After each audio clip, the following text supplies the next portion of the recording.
সবসময় তেলবাজ লোকদের থেকে সাবধানে থাকবেন। তেলবাজ লোক বলতে কি? ধরেন ওদের কাজ হাসিল করার জন্য আপনারে তেল মারবে। সেটা কিভাবে?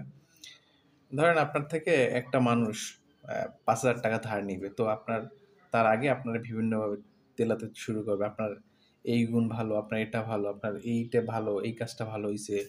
ভাই আপনার চেহারা এত সুন্দর, ভাই আপনার ব্যবসা-বাণিজ্য আইডিয়া সুন্দর, ভাই আপনার কথা ভাল লাগে, বা আপনি এইটা করেন ভাল লাগে, ওইটা করেন ভাল লাগে। মানে আপনার ভালো লাগার আর শেষ এটা বলে, বলে করে আপনার সাথে একটা ভালো মধুর সম্পর্ক করে ও পাম-টাম দিয়া ওর কাজ আদায় করা।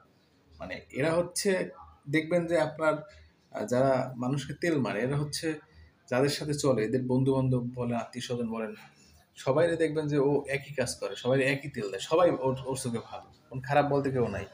তেল দিয়ে ওর কাজ হচ্ছে আমার কথা খারাপ আপনারা বলবে, বইলে আপনারা বড় করবে, করার পরে আপনার থেকে বিভিন্ন জিনিস হাসিল করবে। তো তেলবাজ মানুষ থেকে সবসময় সাবধান।